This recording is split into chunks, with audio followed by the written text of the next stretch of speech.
Hello everyone, I hope आप सब मस्त होंगे। तो चलो आप सबको और थोड़ा सा मस्त और इस गर्मी में चिल फिल करवाने के लिए फटाक से रिकैप खत्म करके हम बैटल थ्रू दी हेवन के नेक्स्ट पार्ट पर चलते हैं। तो गाइस, हमने बीटीटीएच के पिछले नोवेल पार्ट पर देखा था शोयान और मास्टर याओलाओ जैसे ही प्यूरिफाइंग डेमोनिक लोटस के सारे पहेलियों को सुलझाते हैं। मास्टर याओलाओ समझ जाते हैं ये प्यूरिफाइंग डेमोनिक लोटस इतना ज्यादा टेरिफाइंग स्ट्रेंथ को पोजेस करता है कि अभी के लिए अगर वो अपनी स्ट्रेंथ पर भी रिलाय करके उसके सामने प्रेजेंट हो जाते हैं तो भी वो उसको ऑप्टेन नहीं कर सकते, जिसके चलते वो शोयान को बोलते हैं जब तक तुम डाओशेंग लेवल पर अपग्रेड नहीं हो जाते, मतलब 11th लेवल पर अपग्रेड नहीं हो जाते, तब तक मैं तुम्हें उस डेमोनिक लोटस के आसपास भी नहीं जाने दूंगा।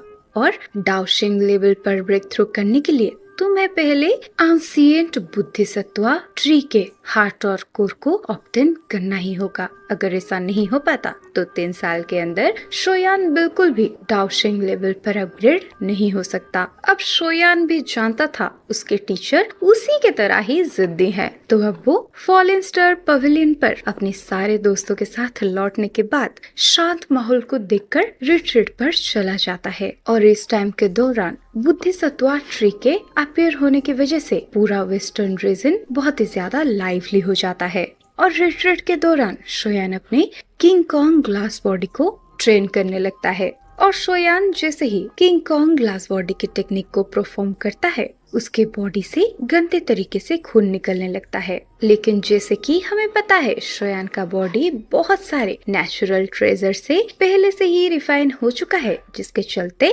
शोयान जैसे तैसे करके वो सारे पेन्स को इंड्योर करता है। और शोयान जैसे धीरे धीरे वो किंग कॉन्ग ग्लास बॉडी के साथ फैमिलियर हो रहा था, उसके मुंह से निकलने वाले खून का अमाउंट अब कम होने लगता है। अब इसे देखते देखते 6 दिनों के सरपास होने के बाद सेंट्रल प्लेस के नॉर्थ वेस्टर्न रीजन पर एक पावरफुल ओरा चारों तरफ फैलने लगता है। और उस ओरे को जो भी सेंस करता है उसके दिमाग में सिर्फ एक ही इमेज आता है, जो होता है एक बहुत बड़े पेड़ का। अब यहीं से स्टार्ट होता है बैटल थ्रू दी हेवन का नेक्स्ट नोवेल पार्ट। और यहाँ हमें पता चलता है यही होता है एंशिएंट लेजेंडरी बुद्धिसत्वा ट्री। और उस मोमेंट पे ऐसा लगता है जैसे पूरा सेंट्रल प्लेस खोलने लगा हो। अब हमें दिखाया जाता है फॉलन स्टार पवेलियन का सीन। और फॉलन स्टार पवेलियन पर हमें बहुत सारे लाइट क्लस्टर दिखाए जाते हैं। और इससे strong room fallen star pavilion के कुछ स्पेशल एल्डर्स के लिए बनाया गया होता है, क्योंकि फॉलन स्टार पवेलियन में इन रूम्स के अंदर काफी डेंस एनर्जी है, जिसके चलते सिर्फ एल्डर्स ही यहाँ पर कल्टीवेशन करने के लिए क्वालिफाइड थे। नॉर्मली यहाँ पर कई सारे एल्डर्स इकट्ठे होकर छोटे मोटे लाइट क्लस्टर को ऑब्जर्व कर लिया करते थे और थोड़ा बहुत कल्टीवेशन कर लिया करते थे। अब हमें फॉलन स्टार पवेलियन के ग्राउंड में बहुत सारे एल्डर्स को एक दूसरे के साथ बात करते हुए दिखाया जाता है। लेकिन ये शांत माहौल ज्यादा टाइम तक नहीं टिकता। अब अचानक से एक बड़ा सा आवाज आसमानों से आता है। अब जैसे ही बाहर प्रेजेंट हुए सारे लोग आसमान की तरफ देखते हैं जिस कमरे से वो अजीब सा साउंड आया था, अब वो कमरा पूरे तरीके से डिस्ट्रॉय हो जाता है और उसके अंदर से निकलता है लगातार गोल्डन लाइट्स। ये देखकर बहुत सारे एल्डर्स सरप्राइज हो जाते हैं। अब जैसे ही दोबारा से बैंग वाला साउंड सुनाई देता है, जो बचा हुआ रूम था वो पूरे तरीके से डिस्ट्रॉय हो जाता है। अब सबके आंखों के सामने एक 70 फीट का ऊंचा गोल्डन जायंट रूम के अंदर से बाहर आता है। और जब वो गोल्डन जॉइंट अपने पैर को जमीन पर रखता है वो पूरा एरिया कांपने लगता है। और वो जॉइंट बाहर आने के बाद आसमान की तरफ देखकर दहाड़ने लगता है और वो फ्राइटनिंग साउंड आसमान में जाकर एक ट्रांसफॉर्म में कन्वर्ट हो जाते हैं। और उस जॉइंट का पावरफुल सोनिक वेव पूरे स्टारियलम के अंदर फैल जाता है। और जो कुछ एल्डर्स उस जॉइंट के थोड़े बहुत करीब होते हैं वो फोर्सफुली पीछे खिसकते हुए जैसे तैसे करके खुद को संभालते हैं। और वो मन ही मन सोचते हैं आखिर ये चीज क्या है। अब जैसे ही सारे लोग उस गोल्डन जॉइंट की फ्राइटनिंग स्ट्रेंथ को सेंस करते हैं उनका फेस एक्सप्रेशन एकदम से चेंज हो जाता है। उनके दिल से एक एक्सट्रीमली डेंजरियस फीलिंग क्रिएट होने लगता है। वो लोग फील करते हैं अगर ये गोल्डन जॉइंट ने अपने पंच को आगे थ्रो कर देता है तो फिर शायद यहीं पर ही इन सब के बॉडी का पेस्ट बन जाएगा और उस पेस्ट को लेकर ये गोल्डन जॉइंट ब्रश कर लेगा। अब अपने अंदर के ऐसे ऐसे फ्राइटनिंग चीजों को अपने दिल में दबाकर वो एल्डर्स क्या करें कुछ भी समझ नहीं पाते। अब वो सारे एल्डर्स डरते हुए एक सर्कल बनाकर वो बड़े जॉइंट को घेर लेते हैं, क्योंकि अगर ये जॉइंट कुछ भी इधर उधर का एक्टिविटी दिखाता है तो ये लोग फॉर्मेशन को एक्टिव करके इसके ऊपर हमला करना स्टार्ट कर देंगे। अब इसी टाइम के दौरान वहाँ पर मास्टर याओला, लिटिल फेरी डॉक्टर और मेडुसा भी पहुँच जाते हैं। अब अपने सामने इतने बड़े गोल्डन जॉइंट को देखकर मास्टर याओला हंस के बोलते हैं, क्या ये किंग कॉन्ग ग्लास बॉडी है? सच में इसके अंदर इसके यूनिक ही स्ट्रेंथ है। अब मास्टर याओला को प्रेजेंट होते हुए देख आसपास प्रेजेंट हुए सारे लोग याओला को ग्रीट करते हैं और कुछ एल्डर्स याओला को पूछते हैं, पवेलियन चीफ आखिर ये कौन है? अब मास्टर याओला स्माइल करते हुए बोलते हैं, अरे ये तो शोयान है। अब ये बात सुनकर सारे एल्डर्स बहुत ही ज्यादा सरप्राइज हो जाते हैं और वो कंटिन्यूअसली घूरने लगते हैं वो गोल्डन जॉइंट को, क्योंकि वो लोग भी इमेजिन नहीं कर पा रहे थे ये जो चीज इतना ज्यादा भयानक लग रहा है वो एक्चुअल में इनके जूनियर पवेलियन मतलब शोयान ही होगा। अब वो गोल्डन जॉइंट सबके सामने हंसने लगता है और उसके बॉडी से एक गोल्डन इंटेंस लाइट बाहर आने लगता है जो कि धीरे धीरे डिम होने लगता है और वो बड़ा सा गोल्डन जॉइंट धीरे धीरे करके शोयान के फिगर को लेने लगता है। इस बार ही हमें दिखाया जाता है शोयान जैसे ही अपने असली फॉर्म में आता है, भले ही उसके मुंह से खून ना निकले हो लेकिन फिर भी वो कंटिन्यूअसली खांसने लगता है। अब शोयान काफी मैश होकर बोलता है, भले ही मैंने ये king Kong glass body technique को प्रैक्टिस कर लिया है लेकिन मैं बस 70 फीट तक पहुंच पाया हूँ और 99 फीट तक पहुंचने में काफी बड़ा गैप है। ये सुनकर मास्टर याओला हंसकर बोलते हैं, अरे तुम्हें इतना ज्यादा मायूस फील करने की कोई जरूरत नहीं है, क्योंकि अगर कई सालों से ये नेचुरल ट्रेजर्स तुम्हारी बॉडी को रिफाइन नहीं कर रहे होते तो शायद आधी साल की प्रैक्टिस के बाद भी तुम इस किंग कॉन्ग क्लास की बॉडी को इस लेवल तक नहीं ले जा सकते। ये सुनकर शोयान स्माइल करता है क्योंकि वो सही से जानता था उसका रेट ऑफ इम्प्रूवमेंट बहुत ही ज्यादा तगड़ा है और वो 70 फीट तक बस इसीलिए पहुंच पाया है क्योंकि उसकी फिजिकल बॉडी उससे उतना ज्यादा हेल्प करती है, नहीं तो वो ऐसा बिल्कुल भी नहीं कर सकता। और अगर उसे कुछ और नेचुरल ट्रेजर्स मिल जाता है जो कि उसके बॉडी को रिफाइन कर सके तो शोयान के पास 99 फीट तक पहुंचने में ज्यादा टाइम नहीं लगेगा और उसके बाद ही शोयान के अंदर एक सेल्फ कॉन्फिडेंस होगा कि वो एक 1000 लेवल के वॉरियर को अपना सिर्फ एक ही पंच में डिस्ट्रॉय करे। अब शोयान अपने बॉडी को देखते हुए बोलता है, इस ट्रेनिंग पीरियड के दौरान मेरा ऑरा थोड़ा सा राइज हो चुका है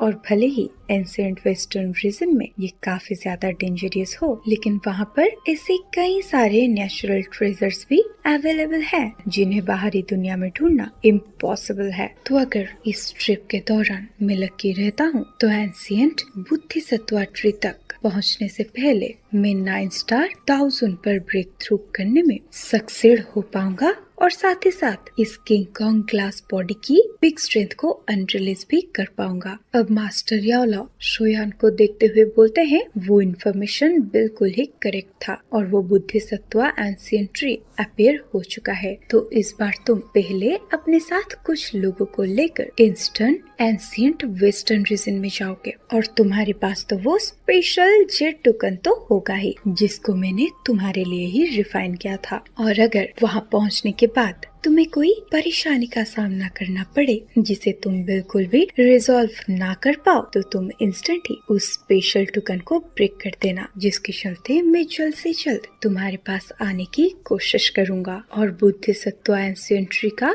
पावर्स कुछ ज्यादा ही खतरनाक है तो मुझे लगता है वो सारे एंशिएंट क्लान्स भी वहाँ पर जाने वाले होंगे, तो इस वजह से बुद्धिसत्वा हार्ट को हासिल करना इतना ज्यादा आसान बिल्कुल भी नहीं होने वाला। ये सुनकर शोयान अपने सर को हाँ में हिलाता है क्योंकि ये सारी चीजों के लिए शोयान पहले से ही मेंटली प्रिपेयर था। तो उसको ये सारी बातों को सुनने के बाद बिल्कुल भी सरप्राइज फील नहीं होता। अब मास्टर यावलाओ शोयान के कंधे को थपथपाते हुए बोलते हैं, मुझे फॉलन स्टार पवेलियन के अंदर रहकर ही इसको गार्ड करना होगा। तो इस जर्नी के दौरान तुम्हें अपने ऊपर ही रिलाय करना होगा और तुम जैसे ही डीपेस्ट रीजन में एंटर करते हो उस टोकन को इंस्टेंट ही ब्रेक कर देना। आफ्टर ऑल तुम्हारी स्ट्रेंथ को देखते हुए वो जगह तुम्हारे लिए काफी ज्यादा डेंजरियस साबित होने वाला है, लेकिन उसके बावजूद शोयान ये ट्रिप तुम्हारे लिए बहुत ही ज्यादा इम्पोर्टेंट है, जिसके चलते तुम्हें अपना बेस्ट देना होगा। अब शोयान कहता है, तो मास्टर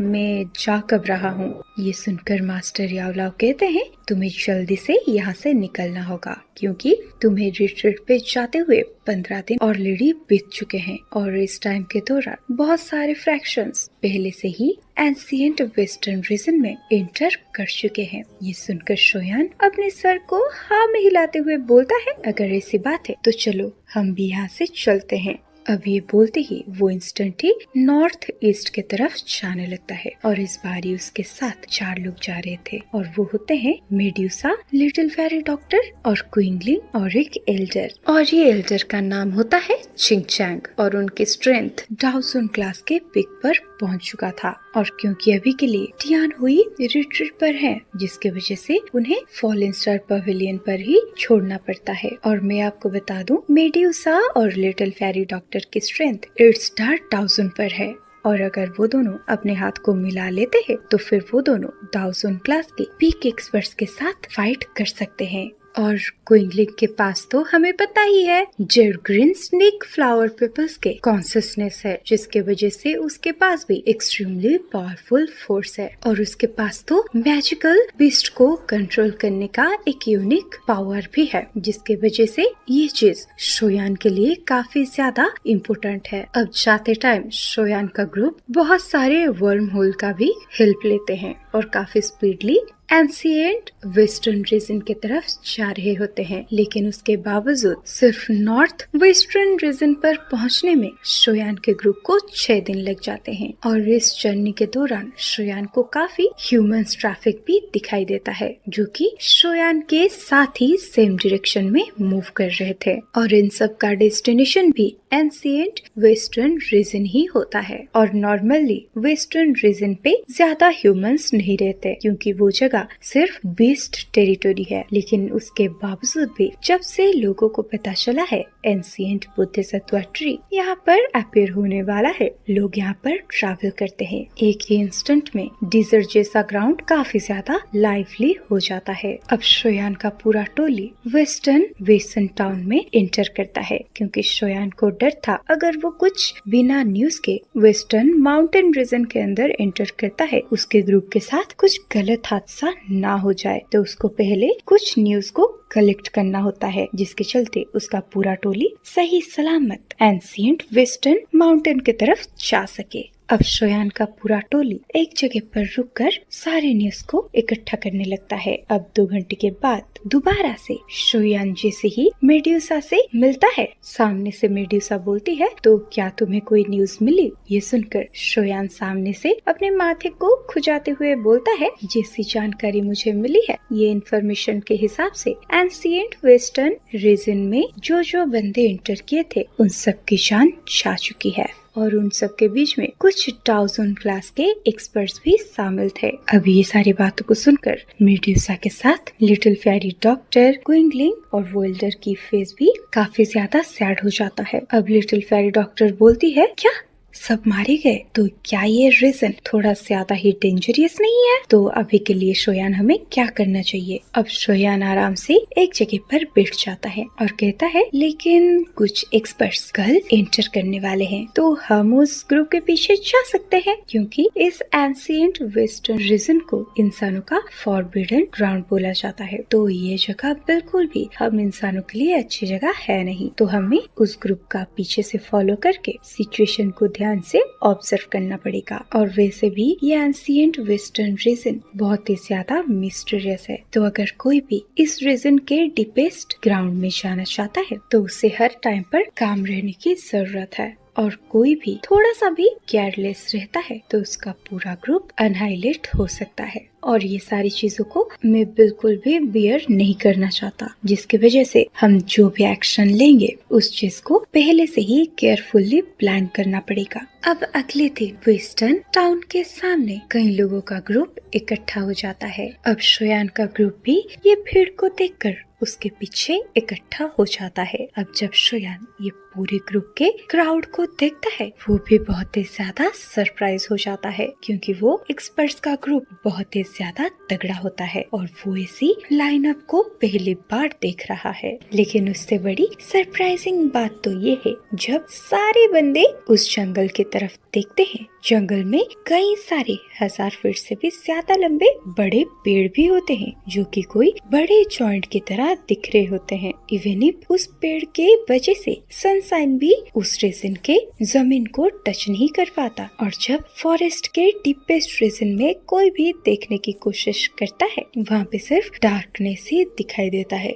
ओकेजनली कुछ फिरोसियस बीस्ट की आवाज सुनाई देती है, जिसके वजह से बहुत सारे लोग चिल फील करते हैं। अब ये सारे सिनेरियो को सेंस करने के बाद शोयान कहता है, ये सारे लोग एंशिएंट बुद्धिसत्व सीड के वजह से अपने कॉन्शियसनेस को खो चुके हैं, इसीलिए ये एंशिएंट बेस्ड रीजन को इंसानों का फॉरबिडन ग्राउंड बोला जाता है। भले ही इसके अंदर एंटर करने वाला इलाइट टाउसन का वॉरियर क्यों ना हो, उसकी जान जानी भी पक्का है। अब ये सारी बातों को सुनने के बाद लिटिल फेरी डॉक्टर बोलती है, इसका मतलब ये एंशिएंट वेस्टर्न रीजन इंसानों के लिए बहुत ही ज्यादा खतरनाक है और ये भयंकर से दिखने वाले पेड़ों के सामने हम बहुत ही छोटा दिख रहे हैं। और मैं आपको बता दूं, ये जगह को कॉन्टिनेंट का सबसे ज्यादा ओल्डेस्ट रीजन भी बोला जाता है। अब इधर शोयान अपने सर को हिलाते हुए बोलता है, यहाँ पे बहुत सारे लोग प्रेजेंट है, लेकिन यहाँ पर मुझे कोई भी फैमिलियर फेस दिख ही नहीं रहा। अब इसी के साथ ही हमें दिखाया जाता है ऑलमोस्ट 1000 लोग भागते हुए उस रीजन के अंदर एंटर करना स्टार्ट कर देते हैं, जिसकी वजह से वो पूरा जमीन एकदम से ट्रम्बल करने लगता है। अब ये चीज को नोटिस करने के बाद शोयान बोलता है कि जब सारे लोग इस रीजन के अंदर एंटर कर जाएंगे, हम तब जाकर इसके अंदर एंटर करेंगे, क्योंकि इन सभी को आगे जाने का शौक है, तो हम इनकी इच्छा को पूरा कर देते हैं। अब उसके बाद शोयान का पूरा ग्रुप शांति से आधे घंटे तक एक जगह पर बैठ जाता है। अब आधा घंटा होने के बाद अब अचानक से शोयान खड़ा हो जाता है और वो फॉरेस्ट के अंदर देखता है, अंदर कोई भी प्रॉब्लम नहीं है। तो शोयान अपने पूरे ग्रुप को इशारा दे देता है, चलो हम भी आगे चलते हैं। अब शोयान लाइटनिंग स्पीड से अंदर चला जाता है। अब शोयान का ग्रुप जितना अंदर जाने लगता है, उतना ही लाइट डिम होने लगता है।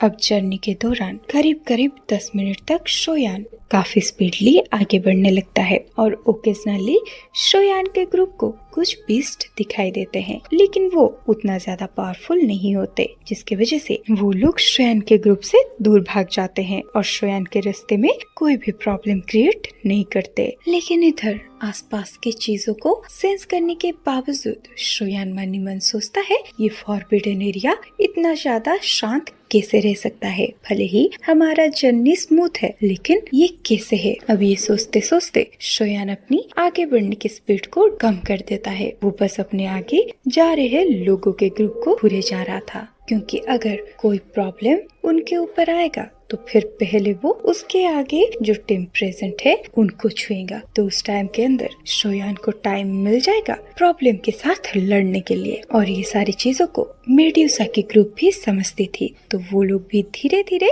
शोयान को फॉलो करते हैं। अब शोयान का पूरा ग्रुप देखता है एक अजीब सी लाइट एक पेड़ के ऊपर अपीयर होता है। इस चीज को नोटिस करने के बाद लिटिल फेरी डॉक्टर अपनी आसपास की चीजों को अच्छे तरीके से देखने लगती है और कहती है, यहाँ पर जहरीला धुआं फैला हुआ है और हमें तो पता है लिटिल फेरी डॉक्टर के सेंसेशन के अंदर ये पॉइजनियस फॉग बिल्कुल भी नहीं छुप सकता। और जिस मोमेंट पर ये पॉइजनियस फॉग वहाँ पर अपीयर होता है, लिटिल फेरी डॉक्टर इंस्टेंटली उसे सेंस करके सबको केयरफुल कर देती है। अब इस बात को सुनकर शोयान सरप्राइज होता है, तो इसी टाइम पर लिटिल फेरी डॉक्टर भी कुछ मेडिसिनल रेड कलर के पिल्स को निकालकर अपने सारे दोस्तों को थमा देती है और कहती है, ये पॉइजन रेस्टिंग पिल को कंज्यूम कर लो, ये तुम्हें पॉइजन को रेस्ट करने में हेल्प करेगा। और वैसे तो तो हमें पता है जब बात होती है पिल रिफाइनमेंट की, वहाँ पर लिटिल फेरी डॉक्टर शोयान से ज्यादा ताकतवर है और लिटिल फेरी डॉक्टर की पॉइजन के लिए अंडरस्टैंडिंग सिर्फ एक शोयान नहीं बल्कि 10 शोयान को पीछे छोड़ सकते हैं। अब शोयान जैसे ही वो मेडिसिनल पिल को कंज्यूम करता है, उसको साइड से लोगों की चीखने की आवाजें आती है। अब शोयान अपने सर को हिलाते हुए बोलता है, ये लोग तो ये पॉइजन का शिकार हो गए, क्योंकि इस जगह पर फैला हुआ ये पॉइजन काफी ज्यादा लाइट था, जिसकी वजह से अगर किसी के पास उतना ज्यादा सफिशिएंट स्ट्रेंथ ना हो तो उसका बॉडी ये पॉइजन को बस थोड़ा सा ही कंज्यूम करने के बाद वो मर सकता है। अब इसी टाइम पर शोयान कहता है, तो चलो हम यहाँ से चलते हैं। अब उस पॉइजनियस फॉग के अंदर थोड़ा और टाइम तक ट्रैवल करने के बाद शोयान एकदम से डर जाता है, क्योंकि वो अपने सामने और भी ज्यादा खतरनाक टाउके को फ्लक्चुएट होते हुए सेंस करता है और इस फ्लक्चुएशन को सेंस करके वो अचानक से वहीं पर ही लैंड करता है। अब उसका ध्यान जाता है एक कॉर्फ के ऊपर, जो कि पूरे तरीके से ब्लैक कलर में ट्रांसफर हो चुका था, और उस डेड बॉडी को देखकर शोयान बोलता है, अनएक्सपेक्टेडली ये बॉडी एक जेन्युइन डाउजून लेवल का एक्सपर्ट है और ये भी इस लिथन पॉइजन को रेजिस्ट नहीं कर सका। अब शोयान कहता है, इस जगह का पॉइजन थोड़ा सा मिस्टीरियस है, क्योंकि एक डाउजून के पास अपने कुछ पावर्स होते हैं ताकि वो अपनी डाउकी का इस्तेमाल करते हुए अपने आसपास एक बैरियर को क्रिएट कर सके, तो कोई नॉर्मल सा पॉइजन उसके खिलाफ कोई भी असर नहीं दिखा पाता। ये सुनकर लिटिल फेरी डॉक्टर बहुत ही ज्यादा सरप्राइज हो जाती है और वो अपने हाथों को आगे बढ़ाते हुए थोड़े से पॉइजन को इकट्ठा करके अपने बॉडी के अंदर ऑब्जर्व करती है, जिसकी वजह से उसकी बॉडी एकदम से ट्रेम्बल करने लगती है और साथ ही साथ लिटिल फेरी डॉक्टर का फेस बहुत ही ज्यादा अगली भी हो जाता है। अब लिटिल फेरी डॉक्टर की ऐसी एक्सप्रेशन को देखकर शोयान कहता है, क्या हुआ? ये सुनकर लिटिल फेरी डॉक्टर गहरी सांस लेते हुए बोलती है, हाँ ये पॉइजन बहुत ही ज्यादा स्ट्रेंज है। एक्चुअली ये पॉइजन नहीं है, ये है पॉइजन वर्म्स। ये सुनकर शोयान कहता है, क्या जहरीले कीड़े? अब ये बोलते ही शोयान उस पॉइजन को काफी ध्यान से देखने लगता है, लेकिन उसे पॉइजन वर्म के कोई भी ट्रेस नहीं दिखाई देते। अब लिटिल फेरी डॉक्टर कहती है, ये पॉइजन वर्म बहुत ही ज्यादा छोटे हैं, ये इतना ज्यादा स्मॉल है कि इन्हें कोई नॉर्मल आंखों से नहीं देख सकता। ये पूरे फॉरेस्ट में तैर रहे हैं, जिसके वजह से पीछे आ रहे एक्सपर्ट्स ने हजारों लाखों वर्म को इनहेल कर लिया है, जिसकी वजह से ये सब मर गए और हमारे बॉडी के अंदर भी शायद ये वर्म्स एग्जिस्ट करते हो, और वैसे भी मेरे बॉडी के अंदर एक एक्सट्रीमली लीथन पॉइजन छुपा हुआ है, जिसके वजह से जिस मोमेंट पर ये वर्म मेरे बॉडी के अंदर एंटर करेगा, मेरी पॉइजन इनकी जान ले लेगी। ये सुनकर शोयान बहुत ही ज्यादा सरप्राइज हो जाता है। अब थोड़े सेकंड के अंदर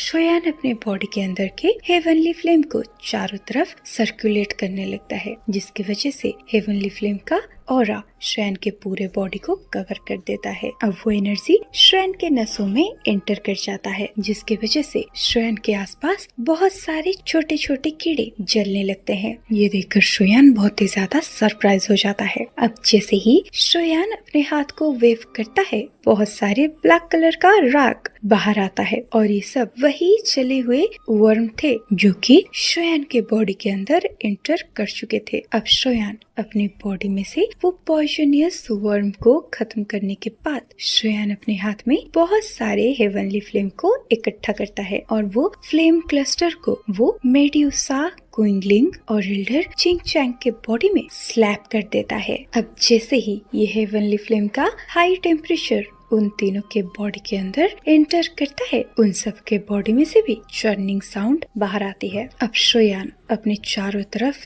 देखते हुए अपने पूरे टोली को बोलता है, आप सब लोग मेरे 50 मीटर के दायरे से बाहर मत जाना, क्योंकि ये जो टाउकी आप सबकी बॉडी को प्रोटेक्ट कर रही है, ये वर्म होल को इग्नोर कर सकते हैं। अब शोयान के बॉडी से उसका 3000 बर्निंग फ्लेम का एक ऑरा निकलता है और वो शोयान के 50 मीटर की दायरे को पूरे तरीके से कवर कर लेता है। देखने में तो ऐसा लगता है जैसे ये हाई टेम्परेचर की वजह से वो सारे पॉइजन वर्म एकदम से राग में कन्वर्ट हो रहे हैं। अब वो पॉइजन भी शोयान के ग्रुप से पीछे जाने लगता है। अब शोयान कहता है, बस ये पॉइजन फॉग का लेयर ऐसे वर्म्स को रोकने के लिए काफी है। और अब वो लिटिल फेरी डॉक्टर को थैंक यू बोलता है, क्योंकि उसे सही से पता था अगर लिटिल फेरी डॉक्टर टाइम पे सबको वार्न नहीं करती तो उन सबकी बॉडी में जैसे ही वो कीड़ों की संख्या थोड़ा ज्यादा हो जाता तो वो लोग भी मौत का सामना करते। तो अब शोयान ये सारे प्रॉब्लम को रिजॉल्व करने के बाद काफी स्पीडली आगे बढ़ने लगता है। अब शोयान जैसे ही अपने हेवनली फ्लेम का एक शेल बनाकर आगे बढ़ता है, वो सारे आसपास के पॉइजन शोयान को एक रेस्पेक्टफुल तरीके से रास्ता दे देते हैं। अब ये देखकर लिटिल फेरी डॉक्टर बोलती है, लगता है ये पॉइजन वर्म हेवनली फ्लेम से काफी ज्यादा डरते हैं। ये सुनकर शोयान हंसते हुए बोलता है, ज्यादातर ये वर्म ठंडे होते हैं और वहीं पर ये हेवनली फ्लेम बहुत ही ज्यादा गर्म होता है, तो नेचुरल सी बात है ये वर्म इसे डरेंगे। इसी टाइम पर शोयान की नजरें जब सामने जाता है तो वो काफी ज्यादा शाय करके बोलता है, हम अभी के लिए सिर्फ आउटर रीजन में थे, फिर भी यहाँ पर इतना खतरा मंडरा रहा है, तो जब हम डीपेस्ट रीजन पर एंटर करेंगे तो पता नहीं हम कैसी परेशानी को फेस करने वाले हैं। तो अब मेडुसा की नजरें चारों तरफ देखती है और वो देखती है ये जगह पहले जगह से थोड़ा ज्यादा ही क्लियर है। तो वो बोलती है, आसपास का पॉइजनस फॉग धीरे धीरे लाइट होता जा रहा है, तो मुझे लगता है हम ये रीजन को बहुत ही जल्द क्रॉस करने वाले हैं। अब वो लोग ये रीजन को अब कितने दिनों में क्रॉस करेंगे वो तो हमें नेक्स्ट पार्ट में पता चल ही जाएगा। लेकिन आज के पार्ट में आपको ऐसी कौन सी चीज सबसे ज्यादा पसंद आई वो आप कमेंट में मुझे बता सकते हो, और साथ ही साथ आप लोग नेक्स्ट पार्ट के लिए कितना ज्यादा एक्साइटेड हो वो भी बता सकते हो। तो चलो गाइस, इसी के साथ ही यहीं पर खत्म होता है बैटल थ्रू द हेवन का ये वाला नोवेल एक्सप्लेनेशन पार्ट। तो अगर आपको वीडियो पसंद आई है तो वीडियो को लाइक करना और चैनल को सब्सक्राइब करना बिल्कुल ही मत भूलना, और जाते जाते एक अच्छा सा कमेंट तो आप कर ही दोगे, राइट? तो चलो बाय।